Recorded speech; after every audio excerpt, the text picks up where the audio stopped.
거대한 바다에서 항해하는 배들을 보면 한 가지 좀 놀라운 사실을 발견하게 되는데요. 바람은 한 방향으로 불어요. 그런데 배는요, 각각의 방향으로 갑니다. 동쪽으로, 서쪽으로, 남쪽으로, 북쪽으로 말이죠. 신기하다는 생각 안 드세요, 여러분? 바람은 한 방향으로 부는데 그 배를 항해하는 배들은, 바다를 항해하는 배들은 각각의 방향으로 간다는 거예요. 그런 걸 보면 여러분, 항해의 방향을 결정하는 것은 바다에 부는 바람이 아니고 그 배에 달려있는 돛이라는 거죠.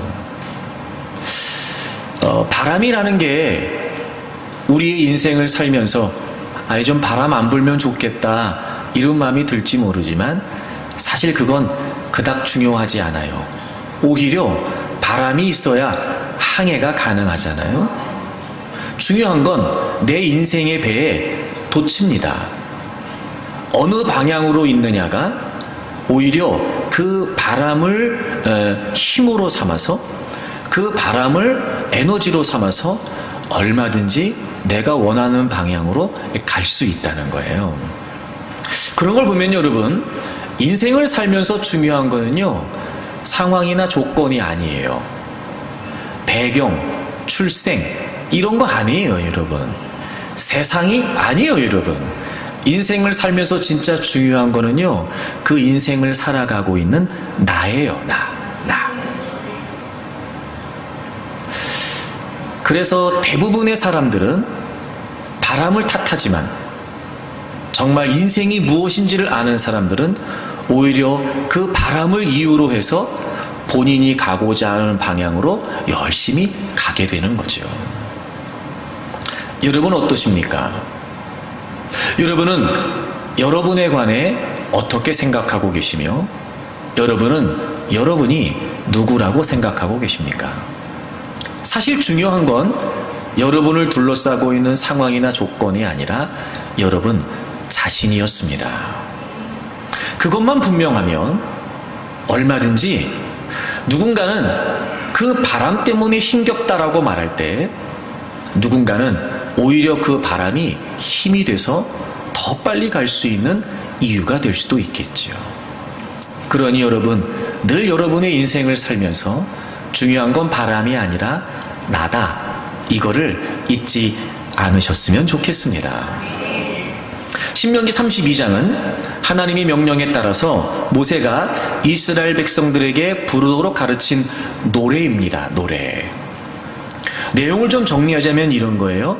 하나님께서 그들을 하나님의 주권적인 능력으로 애굽에서부터 건져내셨습니다. 그렇게 하나님이 구원해 주셨음에도 불구하고 이스라엘 백성들은 지속해서 불순종하게 되고, 하지만 하나님은 자신의 백성들을 결코 버리지 않으시고 그럼에도 불구하고 지속해서 그들을 인도하시고 보호하시는 하나님의 은혜, 그걸 계속해서 노래로 찬양하라고 가르쳐 주었던 것입니다. 그리고 또 하나, 이 노래의 이유는 뭐냐면 가나안 정복을 앞두고 있었던 그들을 격려하는 의미를 담고 있었습니다. 사실 이스라엘 백성들은 가나안 족속들에 비해 너무 약하고 미약했습니다. 그저 애굽의 노예로 살고 있다가 해방이 돼서 하나님이 약속하신 가나안 땅 앞에 와 있긴 하지만 그냥 광야 40년을 보낸 게 전부예요. 그러니 무슨 변변한 무기가 있었겠습니까? 아니면 훈련된 군사들이 있었겠습니까? 이미도 정착하고 견고한 성을 짓고 살고 있었던 가나안을 정복한다는 건 사실 그 상황에서 불가능한 일이나 다름없었습니다. 그런 이스라엘 백성들을 향해 하나님이 용기를 주시고 또 격려를 주셨던 내용이 이 신명기 32장에 나오기도 합니다. 그런데 하나님께서 그들을 너희들 반드시 가나안을 정복할 수 있다라고 격려하셨던 내용은 다른 내용이 아니었어요. 하나님은 그들에게 무엇을 말씀해 주시냐면 하나님의 백성이 누구인지에 관해 말씀해 주셨어요. 조금 더 구체적으로 말씀을 드리면 하나님에게 있어서 하나님의 백성들이 누구인지, 그래서 하나님에게 있어서 하나님의 백성이 어떤 의미인지에 관해서 말씀해 주셨어요.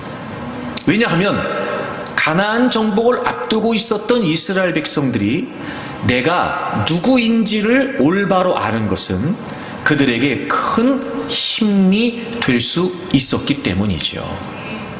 여러분, 내가 누구인지 아는 정체성은 내가 인생을 살아가게 하는 아주 중요한 자존감이 됩니다.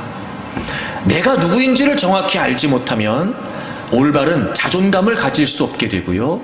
그러다 보니까 맨날 이런저런 상황과 환경에 치여서 아무것도 못한 채 패배자처럼, 무능한 사람처럼, 실패자처럼 인생을 마감하는 거예요.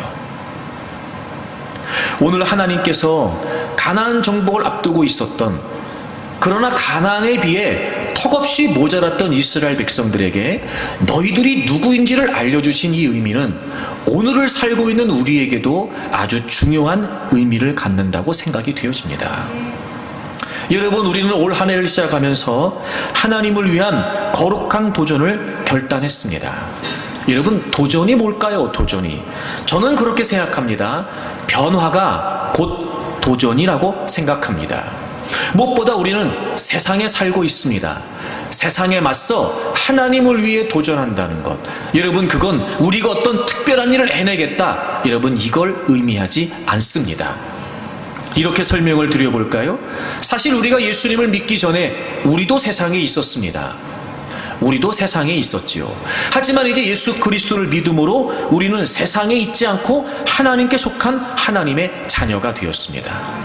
여러분, 그거 아십니까? 이 분명한 변화만 우리가 인식해도요, 그것은 곧 세상을 향한 도전이 된다는 걸 말이죠. 그리고 우리가 이제 그리스도 안에 있는 하나님의 자녀가 되었다라고 하는 이 정체성은 우리가 세상에 맞서 도전하는 아주 중요한 힘과 능력이 된다는 겁니다. 그러므로 변화가 곧 도전이라는 거예요. 그 중에서 무엇보다 우리에게 필요한 변화, 이제 세상에 맞서 하나님을 위해 거룩한 도전을 하기를 원하는 우리에게 있어서 무엇보다 필요한 변화, 선행돼야 될 변화가 뭐냐면 내가 누구인지에 대한 인식이 바뀌는 거예요. 그러면 여러분, 얼마든지 우리는 예수 그리스도 안에서 얻게 된 이 정체성으로 세상에 맞설 수 있는 자존감으로 무장하여 하나님을 위한 거룩한 도전을 이루어낼 수 있습니다. 성경을 좀 하나 찾아볼까요? 여러분, 디모데후서 2장을 찾아보세요. 디모데후서 2장 1절입니다. 우리 다 같이 읽겠습니다. 내 아들아, 그러므로 너는 그리스도 예수 안에 있는 은혜 가운데서 강하고. 여러분, 사도 바울이 디모데에게 편지를 쓰면서 이렇게 얘기해요. 너가 좀 강했으면 좋겠다. 근데 사도 바울이 제시하고 있는 강함의 최종 근거가 뭐냐면 그리스도 예수 안에 있는 은혜예요. 그리스도 예수 안에 있는. 여러분, 우리는 예수님 믿기 전에 세상에 있었어요. 근데 예수님을 믿음으로 이제 우리의 정체성이 바뀌었어요. 우리는 지금 하나님 안에 있는 존재가 됐어요. 그리스도 예수 안에 우리가 있습니다. 그러므로 그 구속을 통해 우리가 주님 안에 있게 된 이 분명한 변화는 우리가 세상을 살아가는 데 있어서 우리가 강해질 수 있는 근거가 된다는 거죠. 여러분, 하나님 안에서 여러분이 누구인지를 분명히 하는 것은 여러분의 인생을 살아가는 데 있어서 가장 큰 힘이 된다는 걸 잊지 마십시오. 그러므로 여러분, 하나님에게 있어서 하나님의 백성들은 과연 어떤 의미일까? 여러분이 생각하고 있는 여러분이 아닌 하나님께서 말씀을 통해 하나님의 백성된 우리를 누구라고 말씀하고 계시는지, 여러분이 그리스도 안에서의 정체성이 우리의 자존감이 되어서 우리가 믿음으로 세상을 살아가는 상황에 큰 힘이 될 수 있기를 바랍니다. 그렇다면 여러분, 하나님의 백성들은 과연 누구일까요? 하나님에게 있어 저와 여러분은 과연 누구일까요? 오늘 본문으로 다시 돌아오셔서 신명기 32장 9절을 보시면 아주 하나님이 명확하게 우리에게 선언해주고 계세요. 신명기 32장 9절을 보시면 여호와의 분깃은 자기 백성이라 야곱은 그가 택하신 기업이다 이렇게 되어 있어요. 자기 백성, 하나님의 백성에 관해서 하나님이 아주 명확하게 두 가지를 설명하세요. 첫째가 뭐냐면 야곱은 그가 택하신 기업이라는 거예요. 여기서 야곱이라고 하는 표현은 대개 경우 구약 성경에서 야곱이라고 하는 표현은 야곱 그 사람을 지칭하는 게 아니라면 이스라엘 백성 전체를 지칭하는 거예요. 그러니까 이 말은 하나님의 백성들을 말해요. 야곱은 하나님의 백성은 그가 택하셨다는 거예요. 여러분, 하나님에게 있어 하나님의 백성들은 첫째 어떤 의미냐? 하나님이 선택하셨다는 거예요. 다시 말하면 우리는요, 여러분들은요, 하나님의 선택을 받은 분이라는 거예요. 그리고 동시에 여호와의 분깃은 자기 백성이라. 하나님의 백성들은 뭐냐면 하나님의 분깃이라는 거예요. 분깃. 그리고 맨 마지막에 택하신 기업이라는 거예요. 여러분, 여기에 두 번째 의미가 담겨져 있어요. 특별히 분깃이라는 단어를 우리가 주목해야 되는데, 이 분깃이라는 단어는 어떤 의미냐면요, 특별한 용도로 따로 떼어놓은 특수한 소유라는 거예요. 그러니까 하나님의 백성은 하나님이 선택하셨기 때문에 이제 우리는 이미 하나님의 소유가 됐어요. 근데 그냥 하나님의 소유가 아니라 특별한 소유예요. 왜냐하면 특별한 목적을 위해서 하나님이 구별해 놓으셨기 때문이라는 거예요. 이 분깃이라는 단어가 바로 그런 단어예요. 그러니까 이런 겁니다. 하나님에게 있어 하나님의 백성들은 누구냐? 하나님의 선택을 받은 사람들이에요. 근데 하나님이 그냥 의미 없이 선택하신 것이 아니라 하나님은 하나님의 특별한 목적을 위해서 따로 구별해서 사용하시기 위해 선택하셨다는 거예요. 하나님에게 있어 하나님의 백성들은 하나님의 분깃입니다. 다시 말해 하나님이 갖고 계신 특별한 목적을 위해서 하나님이 선택하신 하나님의 백성이라는 거예요.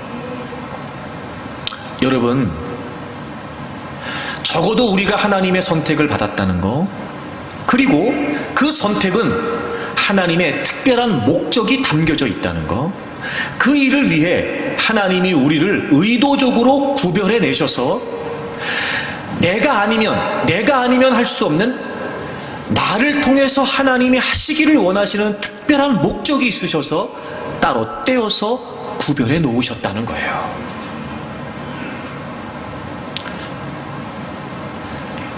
세상이 우리를 보는 시각과 하나님께서 우리를 보시는 시각이 달라요.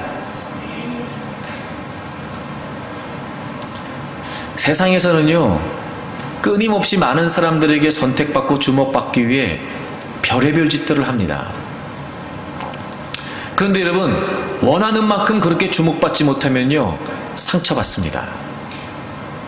그리고 내가 뭐가 더 부족한가? 내가 뭘 더 어떻게 해야 되지? 막 그렇게 합니다. 그래서 여러분, 심지어는요, 노이즈 마케팅이라고 이제는 부정적인 이미지까지도 퍼뜨려가면서 주목을 받으려고 하는 시대가 되었습니다. 여러분, 이건 너무 불행한 일이죠. 근데 그래도 쉽지 않습니다. 뭐라도 좀 해보겠다고 하지만 사실 여러분, 그게 그리 쉽지 않습니다. 맡겨줄 것 같지도 않고 상대적으로 그런 비교의식에 빠져 살면서 스스로 내가 뭘 할 수 있을까 이런 생각을 갖고 스스로가 무너지기도 합니다. 점점 나는 뭘까? 나는 아무것도 아니야. 이런 비성경적인 세속적인 정체성에 빠져 살면서 이젠 자존감도 다 상실했습니다. 하지만 하나님은 우리를 그렇게 보지 않으십니다. 하나님은 우리를 선택하셨어요. 게다가 하나님이 무의미하게 선택하신 것이 아니고 여러분 한 분 한 분을 향하신 분명한 목적이 있으셔서 그렇게 여러분을 사용하시기 위해 따로 특별한 용도로 하나님이 여러분을 구분하셔서 특별한 소유로 삼으셨다는 거예요. 하나님이 우리를 선택하셨다는 게 여러분 얼마나 중요한 의미를 갖냐면 먼저 신명기 7장을 좀 찾아보세요. 하나님이 우리를 선택하셨다는 거, 그 의미를 좀 설명드리려고 그래요. 신명기 7장 7절을 보십시오.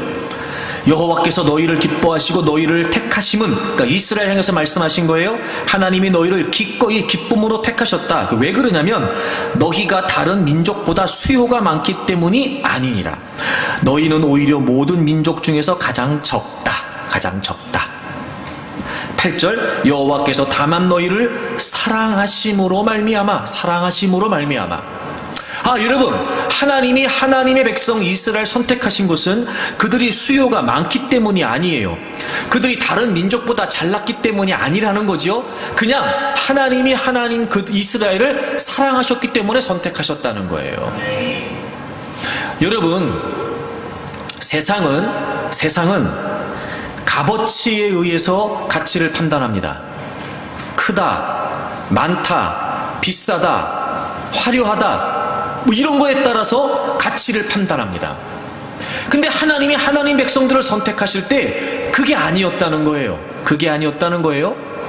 그리고 오히려 하나님이 그들을 사랑하셨기 때문이라는 거예요.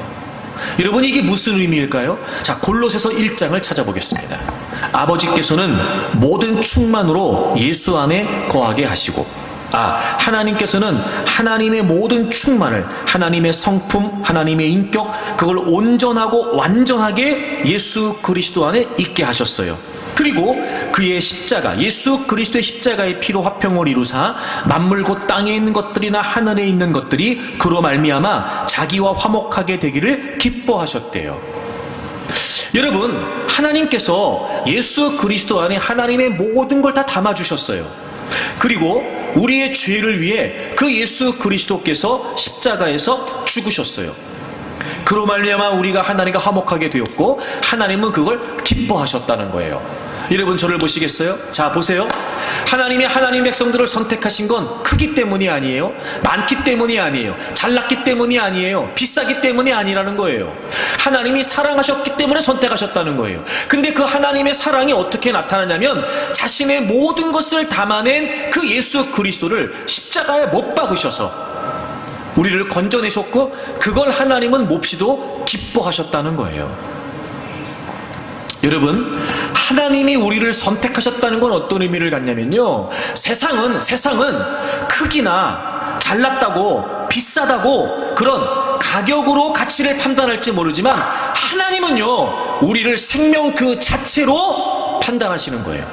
생명 그 자체로 우리의 가치를 여겨주시는 거예요.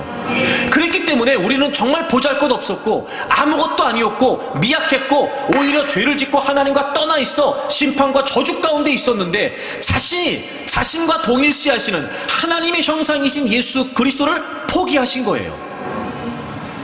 여러분, 예수 그리스도의 생명의 가치와 우리의 생명의 가치를 동일하게 여기셔서 그분을 십자가에 못 박으시고 하나님이 우리를 건져내셨다는 거예요. 여러분, 이게 선택입니다. 그러니까 여러분, 세상적인 기준과 잣대에 따라 나는 이렇고 저렇고 이게 모자라고 이게 부족하고 이거 없고 저거 없고 그래서 안 돼, 이게 아니고, 여러분, 우리가 어떤 정체성을 가져야 되느냐? 하나님이 나를 선택하신 것은 내 존재 그 자체, 내 생명 그 자체를 가지고 하나님은 가치 있게 여겨주셨다는 거예요. 그러니 여러분, 하나님이 우리를 사랑하셔서 선택하셨다는 건 우리의 존재 그 자체만으로도 하나님은 충분하다고 여겨주셨다는 거예요.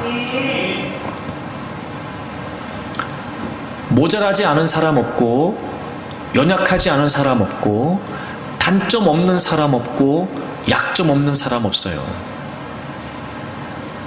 보기에 장점보다는 단점이 더 많은 것 같고 강점보다는 약점이 더 많은 것 같아요. 한 번 더 생각해 보세요. 그걸 모르고 하나님이 우리를 선택하셨을까요? 그럴 리가 없어요. 거기에 주눅들 거 없다고요. 우리의 모습과 상관없이 하나님은 예수 그리스도라는 값비싼 대가를 치르시고 기꺼이 우리를 건져내셨다고요.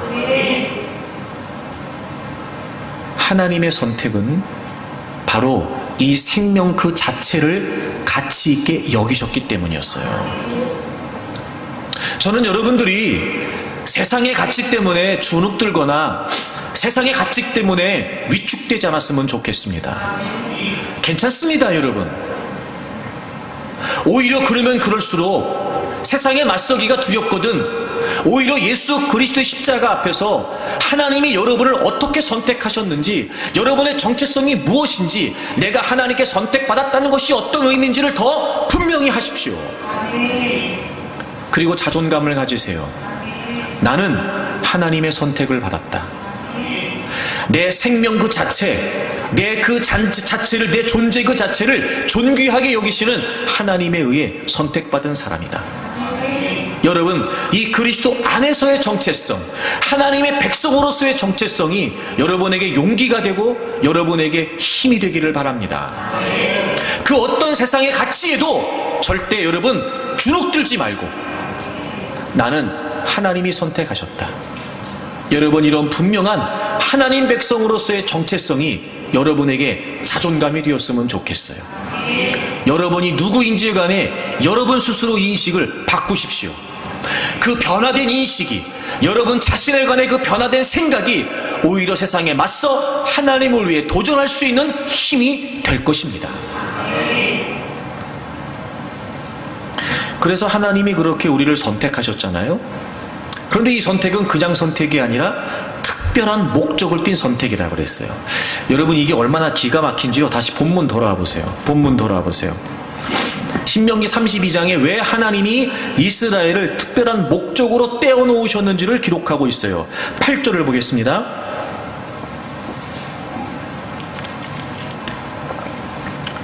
신명기 32장 8절을 보세요. 지극히 높으신 자가, 여기서 지극히 높은 분이라는 건 가장 높은 분이라는 거잖아요. 그러니까 그 어떤 존재와도 비교될 수 없는 정말 지존하신 하나님이라는 거예요. 지존하신 하나님, 가장 높으신, 그러니까 모든 것들을 주관하시는, 모든 역사를 친히 자신의 섭리에 따라 주관하시는 가장 높으신 그 하나님께서 민족들에게 기업을 주실 때에, 그러니까 각 민족을 나누실 때에, 그 다음에 인종을 나누실 때에, 각 족속을 나누실 때에 이스라엘 자손의 수요대로 백성들의 경계를 정하셨대요. 여러분, 하나님께서 모든 민족과 모든 족속과 모든 나라를 나누실 때요, 이스라엘 백성들을 염두에 두시고 그 나머지 백성들의 경계를 정하셨대요. 그러니까 이스라엘을 중심에 두시고 하나님께서는 각각의 나라와 민족과 인종을 나누셨다는 거예요. 기가 막히죠, 여러분. 하나님이 선택하셨어요, 그들을. 그리고 하나님은 특별한 목적을 가지고 그들을 선택하셨기 때문에 이스라엘을 중심으로 두시고 각 나라와 민족을 나누셨다는 거예요. 여러분, 이게 무슨 의미냐면 하나님께서 이스라엘을 선택하신 목적이 바로 거기에 있었던 거예요. 하나님이 아브라함을 부르셨고 이삭 그리고 야곱 때에 걸쳐서 12아들을 통해서 이스라엘 민족의 기초를 형성하셨어요. 그리고 약속의 땅 가나안에 정착하게 하셨고 명실상부한 하나님의 백성, 하나님의 민족 이스라엘을 만드십니다. 그리고 그 이스라엘을 통해서 바로 예수 그리스도께서 이 땅에 오시죠. 그리고 예수 그리스도께서 모든 민족과 열방이 구원받을 수 있는 그 구원의 길을 열어놓아 주셨어요. 바로 이 구속사적인 관점에서 하나님이 갖고 계셨던 모든 민족과 열방을 구원하시기를 원하셨던 이 분명한 하나님의 목적을 위해서 그 중심에 있었던, 그 핵심에 계셨던 예수 그리스도가 이스라엘을 통해서 오셨단 말이에요. 그래서 하나님은 이스라엘을 중심에 두시고 각 민족과 나라와 인종을 구분하셨다는 거예요. 여러분 보세요. 하나님은 지금도 이 우주 만물의 모든 세계의 역사를 하나님이 주관해 가십니다. 근데 놀라운 사실은 그 하나님의 역사의 중심에 누가 있냐면 바로 하나님께 선택받은 우리가 있는 거예요. 하나님은 하나님 자신의 뜻을 분명히 이루어 가십니다. 그 자신의 뜻을 이루시기를 원하시는 목적을 누구에게 두고 계시냐면 하나님의 분기신, 하나님의 기업인 선택받은 하나님의 사람들에게 기대하고 계시는 거예요. 그리고 그들을 세계 역사의 중심에 두시고 모든 민족과 열방을 먼저 믿은 하나님의 백성들을 중심에 두시고 이 예수 그리스도를 통해서 모든 민족과 열방이 구원받는 이 일을 지금도 진행하고 계시다는 거죠. 여러분, 저와 여러분이 선택된 이유가 뭔지 아세요? 바로 그 분명한 하나님의 목적을, 그 하나님의 목적의 일부분을 감당하기 위해 하나님이 저와 여러분을 선택하셨어요. 그리고 그 목적이 하나님에게 아주 특별한 중심된 목적이기 때문에 하나님은요, 여러분을 중심에 두시고 지금도 이 모든 역사를 섭리해가고 계신다는 거예요. 기가 막히죠, 여러분. 여러분은 그런 분들입니다. 여러분 한 분 한 분은요, 바로 그런 분들이에요. 여러분은 여러분의 인생에 관해 어떻게 생각할지 모르고, 여러분은 여러분의 삶에 관해 어떻게 생각할지 모르지만, 하나님이 특별히 여러분들을 특별한 목적을 따라 따로 떼어놓은 하나님의 분기수로 부르신 거란 말이에요. 그러니까 여러분, 내가 누구인지에 관해서 여러분의 생각에 변화가 일어나기를 바랍니다. 하나님은 지금도 쉬지 않으시고 하나님 자신의 섭리를 따라 이 역사를 이끌어가고 계십니다. 그런데 그 하나님께서 그 역사를 이끌어 가시는 중심에 하나님의 백성들을 두시고, 그리고 그 하나님의 백성들을 통해서 하나님이 부여하신 목적에 따라 그 하나님의 분깃, 그 하나님의 기업들을 통해서 하나님의 일을 오늘도 이루어 가신다는 거예요. 바로 여러분들이 그런 하나님의 분깃입니다. 그걸 잊지 마세요, 그걸. 그러니 여러분, 우리의 인생이 무엇에 의해 어떻게 좌우되고 있는지를 우리가 분명히 알아야 돼요. 그건 내가 누구인지가 확실해야 내 인생이 무엇에 의해 좌우되는지를 확인할 수 있단 말이에요. 우리는 자꾸 우리의 삶이 우리가 생각하고 있는 세상적인 기준이나 가치에 의해 좌우된다고 합니다. 아니요, 그렇지 않아요. 우리는요, 하나님의 역사의 중심에 있는 하나님이 쓰시려고 부르신 하나님의 분깃들입니다. 그러므로 절대로 그 세상적인 기준과 가치에 의해서 우리의 인생이 좌우되지 않습니다. 반드시 하나님의 분깃된 우리는 하나님이 원하시는, 하나님이 계획하신 그 목적에 의해서 반드시 우리의 인생이 이루어져 가고 있다는 걸 여러분이 확신하셔야 됩니다.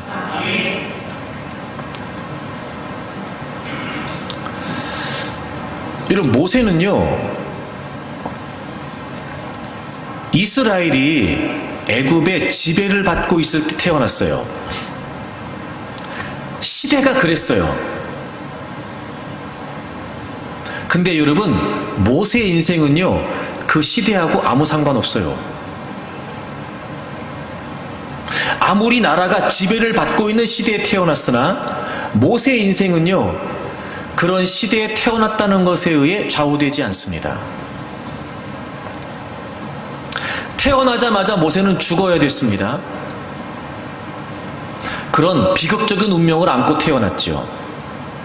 이스라엘이 점점 강성해지는 것이 두려웠던 애굽의 바로가 히브리 모든 가정에 명령하기를 산의 아이가 태어나면 무조건 엎어 죽이라는 겁니다.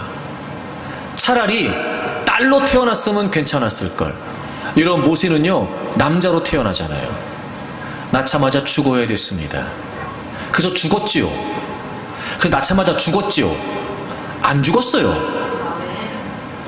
여러분, 운명 탓하지 마십시오. 운명 가지고 핑계대지 마세요, 여러분. 운명이 여러분의 인생 좌우하지 않습니다. 뭐 요즘 계속 무슨 뭐 금수저네, 은수저네, 흑수저네, 뭐, 그런 것 따지면 나는 수저 치게도 못 들 것 같은데, 천만에요, 여러분. 저는 그렇습니다. 그것처럼 패배감에 쩔어 사는 인생이 어디 있습니까? 네? 아이고, 참나. 그러니까 우리도 모르는 사이에 그런 세상적인 가치관에 자꾸 물드는 거예요, 여러분. 그렇게 따지면 모세는 무슨 수저겠어요, 여러분. 태어나자마자 죽어야 되는데 이게 무슨 수저야, 이거는. 그럼 물고 태어난 것도 없는 거지. 낳자마자 죽어야 되니까. 그래서 죽었냐고요? 안 죽었어요, 여러분. 바로의 공주에 의해 나일강에서 건짐을 받고, 그리고 그가 40여 년 동안 애굽의 궁궐에서 왕자로 자라잖아요. 성경에 보게 되면 그가 말과 학식이 뛰어났다 그랬거든요. 자, 보세요. 그것에 의해서 모세의 인생이 좌우됐나요? 잘 나갔어요. 죽을 수밖에 없는 운명이었는데 다시 살아났어요. 왕자가 됐습니다. 애굽의 궁궐에서 공주의 딸로 왕자로 자랐어요. 배운 것도 많았어요. 당연히 돈도 많았겠지요. 권력도 있었을 거예요. 보장받은 위치, 지위. 그래서 모세가 잘 나갔나요? 아니에요, 여러분. 착각하지 마세요. 오히려 그것 때문에 본인의 그릇된 생각으로 말미암아 한순간에 그는 살인을 저지르게 되죠. 여러분, 세상적으로 잘 나간다고 그 인생이 잘 될 것 같으세요? 천만에요, 여러분. 천만에요. 쏙지 마십시오. 그래서 그는 순식간에 살인자가 돼가지고요, 광야로 쫓겨갑니다. 그리고 40년이 흘렀어요. 과거 화려했던 그 시절이 하나도 기억이 나지 않을 만큼 이제 모세는 80세 노년의 할아버지가 됐어요. 그저 그 사막에서 양이나 치는, 피부도 다 그을렀겠지요. 그 땅끝에 모래바람에 몸도 많이 여러분 노쇠했겠지요. 옛날에 지식이나 이런 거 다 까먹었겠지요. 뭐가 있었겠어요, 이런 모세한테. 근데 기가 막힌 일이 벌어지잖아요. 그럼에도 불구하고 그런 그를 하나님이 찾아오셨고, 하나님은 하나님이 원래 모세 인생을 통해 계획하고 계셨던 그 목적을 선언하시죠. 내가 너를 바로에게 보내서 너로 말미암아 이스라엘 백성들을 건져낼 거다. 그 하나님의 목적 때문에 나머지 40년의 인생을 모세는 출애굽의 지도자로 살게 돼요. 여러분, 모세는 하나님의 분기시였습니다. 다양한 많은 상황들이 그에게 있었으나 그의 인생이 그것에 의해 좌우되지 않았습니다. 철저하게 하나님의 목적에 따라 그 모든 시간들을 하나님은 이끌어 가셨습니다. 그리고 마침내 하나님의 분깃, 하나님의 기업으로서 그 하나님의 뜻에 맞는 인생을 살게 되죠. 여러분, 아유 나는 왜 이런 집안에 태어났어? 이 얘기하지 마세요. 나는 왜 이런 부모를 만났을까? 아유 그런 얘기하지 마세요. 나는 왜 배경이 이렇고, 난 옛날부터 상처가 많았어. 아이 그런 얘기 하지 마세요, 여러분. 그거 중요하지 않아요. 나는 배운 게 없어. 나는 몸이 약해. 나는 나이가 많아. 천만에요, 여러분. 그거 아무것도 중요하지 않아요. 하나님이 여러분 한 분 한 분을 특별한 목적과 특별한 기대를 따라 선택하셨고, 하나님의 분깃으로 여러분을 삼아주셨기 때문에 반드시 하나님은 그 하나님의 목적에 따라 여러분들을 이끌어 가신단 말이에요. 제발 여러분이 하나님의 분깃이라고 하는 의식을 갖고 그 정체성 안에서 분명한 자존감을 가지고 사십시오.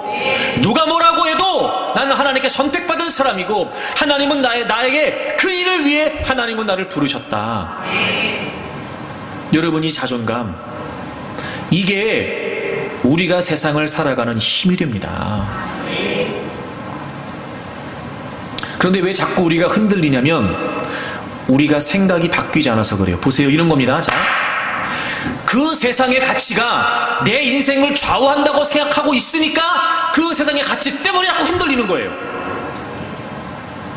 그런데 내 인생이 하나님의 분깃으로서 하나님의 선택과 하나님의 목적이 담겨져 있다, 이것에 내 인생이 좌우된다고 생각하면 절대 그것 때문에 좌우된다고 생각하지 않겠지요. 그런 걸 보면 하나님의 백성이라고 말하지만 하나님의 백성인 내가 누구인지 우리는 아직 모르는 거예요. 그러니 여전히도 하나님의 백성이라고 입술로는 고백하지만 아직도 우리의 생각은 세상에 속해 있는 사람들이에요. 그거 가져야 잘난 척할 수 있을 것 같고, 그거 있어야 자존감이 생길 것 같고, 그것 때문에 내 인생이 잘 될 것 같은 겁니다. 아니요, 여러분, 번지수 잘못 찾으신 겁니다. 지금 그게 아니고요, 내가 하나님께 선택받았다는 거, 그리고 분명한 하나님의 목적이 있는 나는 하나님의 분깃이라는 거, 여러분, 이 의식, 내가 누구인지에 관한 정체성의 변화가 분명해지기 시작하면 얼마든지 세상에 맞서서 자존감 있게 도전할 수 있습니다. 정말 주의 이름으로 간곡히 부탁합니다. 여러분, 각자 다 모두 상황이 다르고 환경이 다르고 조건이 다 달라요. 배경이 다 다르고 갖고 있는 게 다 달라요. 여러분, 그것에 의해서가 아니라 하나님은 우리를 생명 그 자체, 존재 그 자체로 가치 있게 여기신 거란 말이에요. 그리고 우리가 보기에도 우린 별거 아니지만 여러분, 하나님께서 하시겠다는데, 하나님께서 여러분을 하나님의 역사의 중심에 두시고 하나님의 분깃으로 하나님이 여러분을 사용하시겠다는데 뭐가 문제입니까? 결코 세상의 가치에 줄 서려고 기웃거리지 마십시오.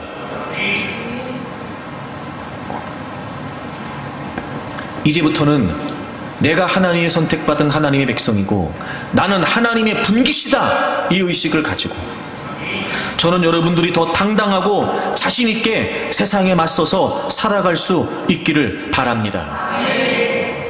그래서 뭐가 중요하냐면 보세요. 자, 이제 이런 겁니다.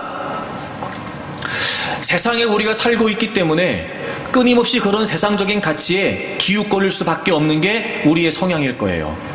근데 그런 우리의 본성을 거스른다는 건 당연히 쉽지 않겠죠. 물론 소극적인 의미에서 자꾸 그걸 피하려고 해야 되고 거부하려고 해야 되고 거스르려고 해야 될 거예요. 그건 여러분 근데 소극적인 측면이에요. 보다 더 적극적인 측면이 필요합니다. 그게 뭐냐면 이런 거예요. 자, 하나님이 우리를 선택하셨고 하나님이 우리를 분깃으로 삼아주셨어요. 그러니까 하나님은 우리를 그렇게 생각하신단 말이에요. 세상은, 다른 사람들은 여러분을 자꾸 세상적인 가치와 기준에 의해 줄 세우고 별거 아닌 사람처럼 평가절하하고 무시하고 막 그렇게 하겠죠. 그런데 우리가 자꾸 젖어들다 보니까 자꾸 그런 세상적인 가치를 더 가져야 될 것 같고 그것에 자꾸 길들여져야 될 것 같고 그래야 내가 당당해질 것 같잖아요. 근데 그게 아니고요. 자, 하나님이 우리를 선택하셨고 하나님이 우리를 분깃으로 삼으셨어요. 하나님은 우리를 그렇게 여기세요. 그럼 보다 더 적극적으로 우리가 뭘 해야 되냐면 자꾸 하나님하고 얘기해야 돼요.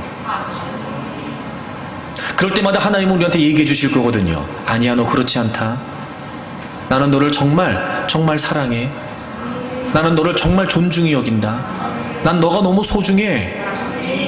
끊임없이 십자가를 통해서 우리를 향하셨던 하나님의 사랑을 말씀해 주실 것이고 우리를 향하신 하나님의 분명한 목적을 가지고 너는 나의 분깃이야. 너는 내가 택한 기업이다. 내가 너를 사용할 거야. 끊임없이 말씀해 주시겠지요. 그러면 보다 더 능동적이고 적극적으로 우리는 하나님과 대화해야 돼요. 그래서 성경이 중요해요.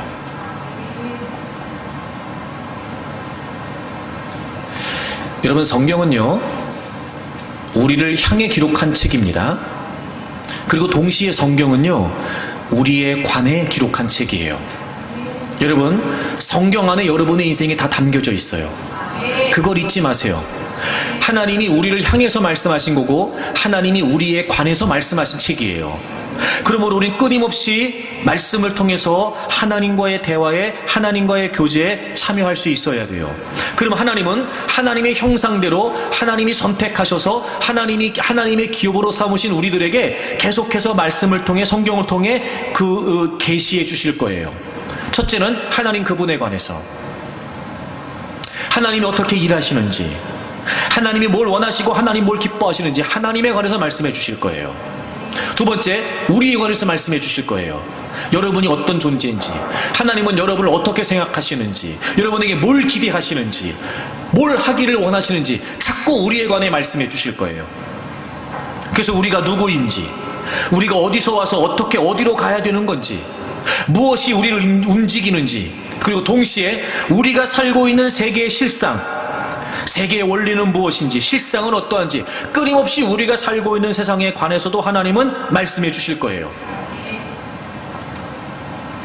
그리고 그 모든 의미, 내가 누구인지, 내가 살고 있는 세상이 어떤 것인지, 이 모든 의미는 우리는 비로소 말씀을 통해서, 성경을 통해서 하나님과 관계에 있다는 걸 깨우치게 되겠죠. 하나님이 누구인지를, 내가 누구인지를, 내가 살고 있는 세상이 어떤 건지를 끊임없이 우리가 성경을 통해 알게 될 거예요. 그러면 한 가지 아주 중요한 것을 발견하게 될 겁니다.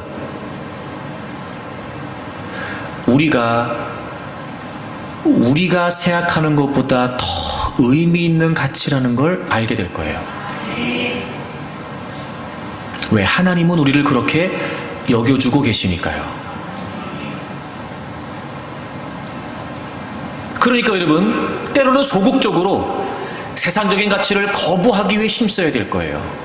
근데 보다 더 적극적으로 우리가 해야 될 일은 성경을 통해서 끊임없이 하나님과 소통하는 거예요. 그러면 비로소 깨닫게 됩니다. 내 존재의 가치가 내가 생각했던 것보다 더 크다는 사실을 깨우치게 될 거예요. 그러면 비로소 자존감을 갖기 시작합니다. 근데 그게 되기 전까지는 우리가 하나님의 말씀을 가까이 하고 이 하나님의 말씀을 통해서 하나님과 소통하지 못하면 내가 누구인지도 하나님이 누구신지도 알 수가 없어요. 그리고 우리는 점점 세상에서 줄 세운 그 기준과 가치에 의해서 나를 생각하게 될 겁니다. 여러분, 이건 너무 위험합니다.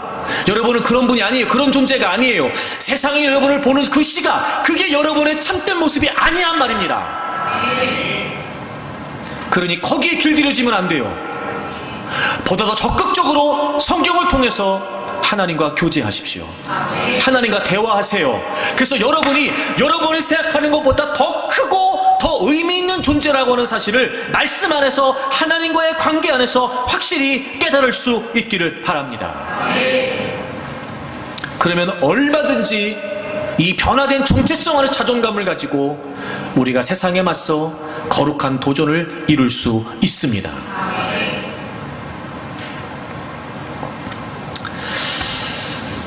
그래서 하나님은 우리를 하나님의 분깃으로 삼으셔서 궁극적으로 하나님이 우리를 통해 하나님의 역사들을 이루어가기를 원하세요. 여러분, 시편 37편을 좀 보시면 정말 하나님이 얼마나 우리에게 놀라운 기대를 품고 계시는지를 알 수 있게 돼요. 시편 37편을 보세요. 5절부터 보겠습니다.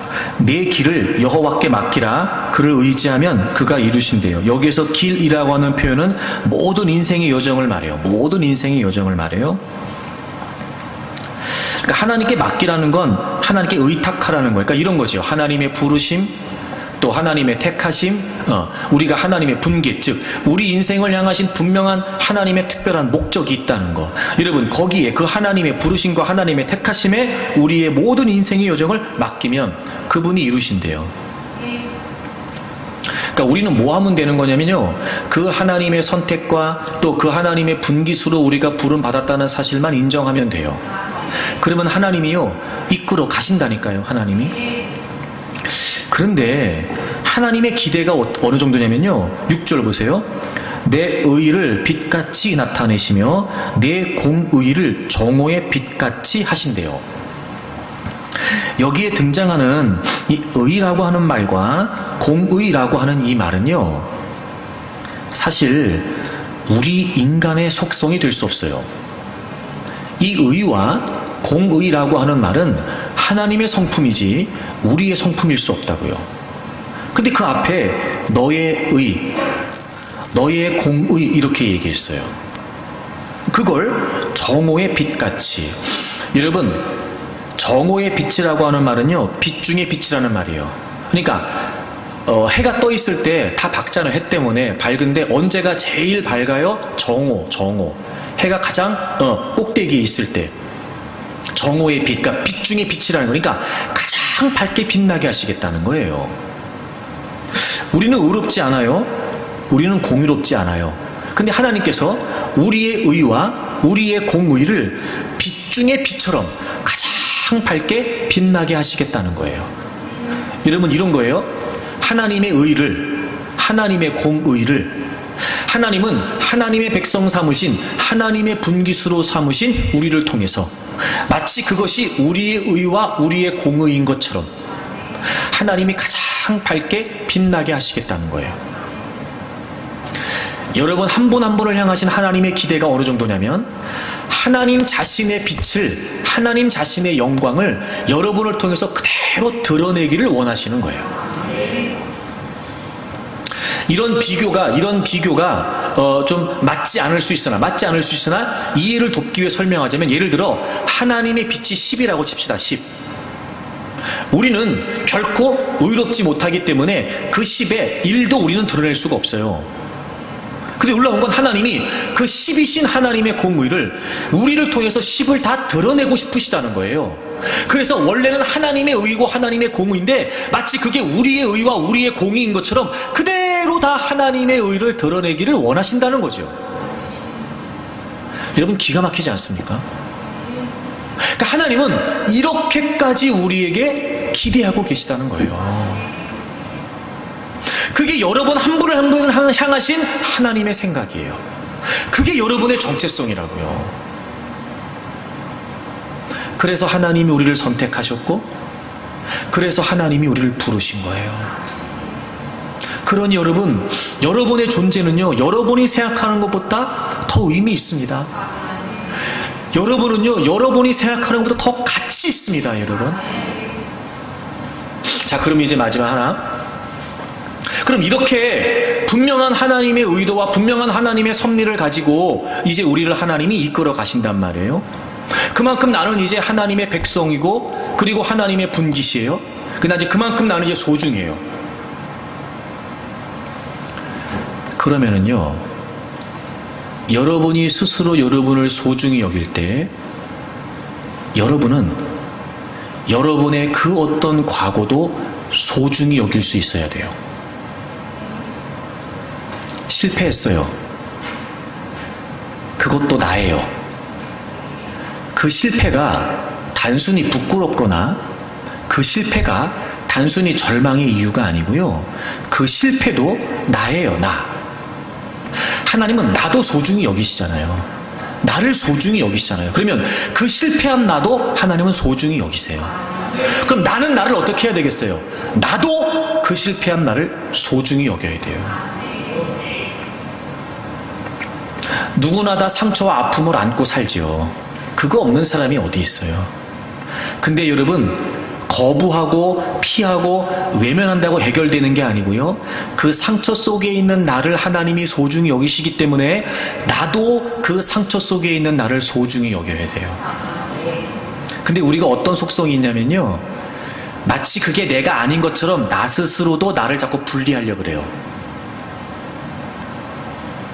이게 왜 중요하냐면요, 여러분, 그런 아픈 기억과 경험이나 실패와 실수들이 어떻게 되냐면요, 반복돼요. 그럼 그런 나를 내가 거부할 때마다, 그게 반복될 때마다 끊임없이 나는 부정돼야 돼요. 그걸 못 견디는 거예요. 여러분, 이거는요, 원수마귀가 우리를 무너뜨리기 위해서 하는 계략이에요. 그런데 하나님은 그 어떤 것 때문이 아니었다니까요.